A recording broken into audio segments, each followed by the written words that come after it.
So I'm thrilled to announce and introduce the new text, Integrating a Palliative Approach, Essentials for Personal Support Workers. Now, to tell you a little bit about the resource, I want to just introduce a little bit about what that looks like and about the companion resource. So the textbook starts with a chapter for you, specifically for you as personal support workers. It can, of course, be adapted to other people providing care, but for you, preparing to care, looking at you, how you prepare to care, and looking at your baggage and beliefs, and looking at you taking care of yourself and maintaining therapeutic boundaries so that you can provide excellent care. Chapter 2 is about the dying process.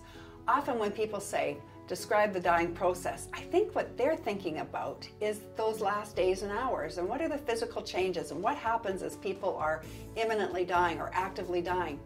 But the reality is that there's changes in how we're dying. As a society, as a country, as a civilization, there's changes in how we're dying. And that's an important thing for us to understand. So that's chapter 2, is about the dying process.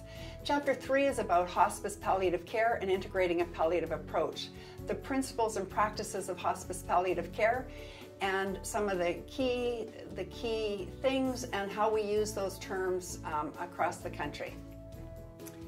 Chapter 4 is about enhancing, increasing personal or physical comfort, and looks at some basic tools and communication skills and advocacy and palliation, and then looks at the most common symptoms, and in particular pain, difficult breathing, and decreased appetite and weight loss.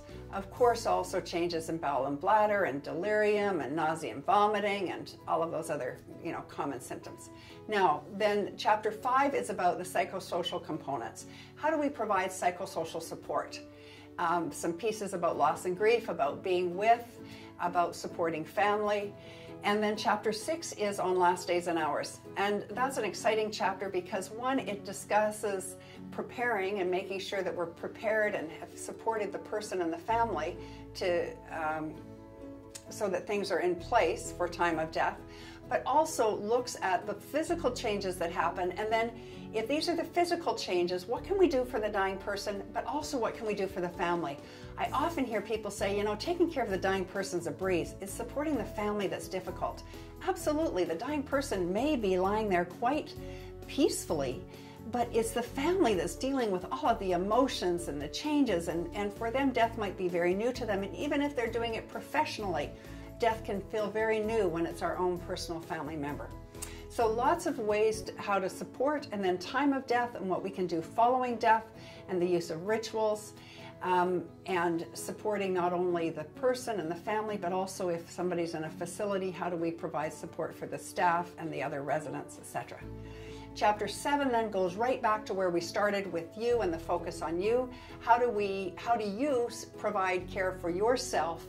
What do you do to nurture yourself so you can carry on doing this work?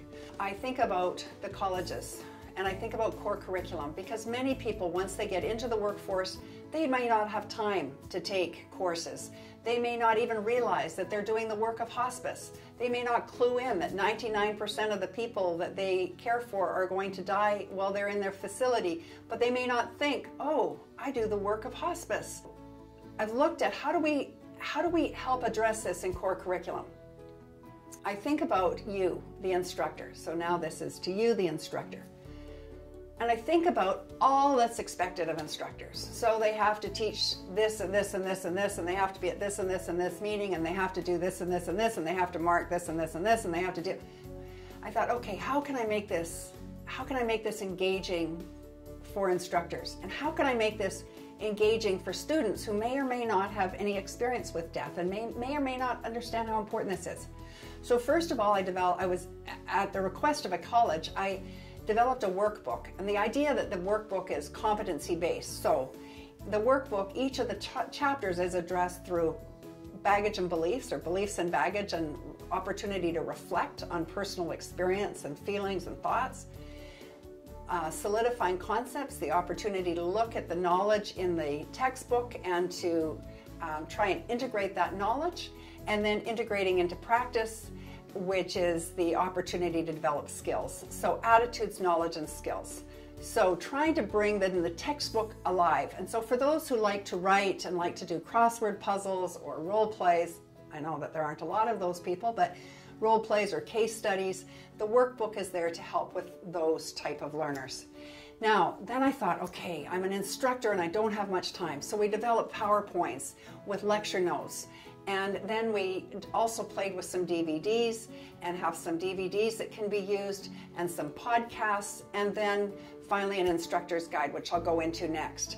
But my idea is that I wanted these resources to be delicious and digestible. And when I say delicious and digestible, I think delicious in that when you open them, you want to look further.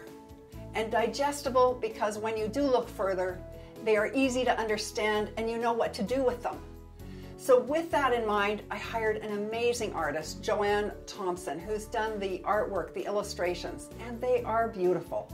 So I hope that as you come to use the textbook and the workbook and the PowerPoints, I hope that you will find them delicious and digestible.